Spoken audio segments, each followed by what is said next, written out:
So Saints Row released this week, and it's a shit show.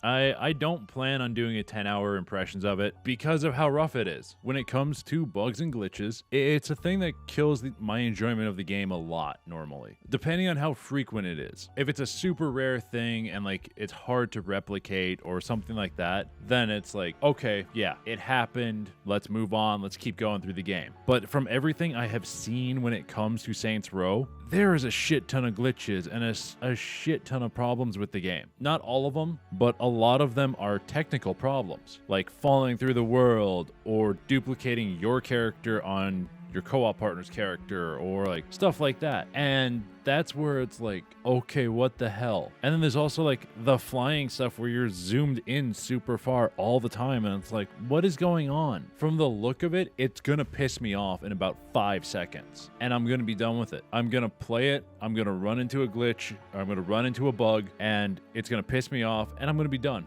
I'm going to say, screw it, fuck this game, it's a piece of shit, I'm done. That would honestly be my first impressions. That would be my 10-hour impressions. I would not even give it 10 hours because I bet within the first hour I'd hit a glitch or I'd hit a bug and it would just piss me off and I'd be like, nope, I'm done. Just like with Dying Light 2, when me and Mike and Chase would go and play the game, we'd try and play it for like 2-3 hours every time, but we would stop after we hit a bug where we had to reset. When that happened about the third time, and this was like 3 days in a row playing it, and normally it would be, we would find a bug, like the press E to continue glitch, and that's what killed our enjoyment of Dying Light 2 was those glitches. And it was because they weren't rare glitch. It was a constant bug and glitch. And Saints Row has that same shit where it's like, if it's constantly doing this and it's doing it over like multiple people's videos, like I've looked through multiple videos and I've seen these same glitches happening. Sure, maybe there's a new patch out. Maybe the day one patch fixed a lot of them, but they shouldn't have been there in the first place because you are a AAA developer. Volition is considered a AAA developer and they shouldn't be there. It shouldn't have been there in the beginning. You have QA for a reason. You have testers for a reason. Your QA guys should be finding this stuff. If there's this many bugs and this many glitches that have been appearing everywhere, what is your QA team doing? Not to be a dick to the QA team, but seriously, what are you doing if you're not finding this and it's all just there's so many of them? It's like, how are you not finding this? They should be testing all these aspects of the game and not just like laser focusing on stuff. And it's like, how are these being missed? And it's stuff like this, it's games like this that make me concerned for something like Dying Light 2. Not Dying Light 2, Dead Island 2. Because if stuff is being missed, like those glitches in Dying Light 2 and all this stuff in Saints Row, those games had 3 to 4 years, had a normal kind of development cycle, I think. Dead Island has had 10 years. It has been 10 years. It's been 8 years since the first trailer dropped, and it's gone through 4 different developers, or 4 different development studios. And now you are on the studio that developed Homefront: The Revolution, which I think by many people is considered not a great game because it was a lot of glitches and a lot of not so great gameplay. So how am I supposed to get like excited for that game when 1, you've been in development hell for 10 years, and 2, a lot of the other AAA games that have been coming out have been having problems like Saints Row. Like maybe it's just isolated incidents. Maybe it is. Maybe it is just an isolated incident with Dying Light 2 and now with Saints Row. Maybe they're isolated incidents. But I can't believe that when it comes to a game like Dead Island, where it's been in development hell for 10 years. But I could be wrong. I could be completely wrong. It could be Dead Island 2 becomes a great game. It exceeds everyone's expectations and it is actually good and not just fun. Because we're not expecting, right now, me and the guys are not expecting a 10 out of 10 game from Dead Island 2. We're expecting like at most a 6, maybe 7 score game that is just zombie slaying fun. So we're looking at it for fun, not for like a good game. But yeah,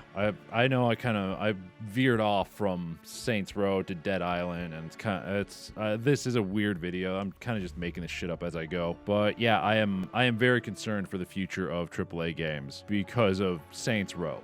But I'm going to call it for this video, guys. I hope you guys enjoyed this little bit of a ramble. I want to know what you guys think about Saints Row, if you've played it. Should I play it? Should I wait for it to come out on Steam so like a lot of the bugs and stuff are fixed? Maybe, who knows? But yeah, give me your guys' impressions of Saints Row, and I'm going to call it for this video. You guys have a royal day, and I'll talk to you later.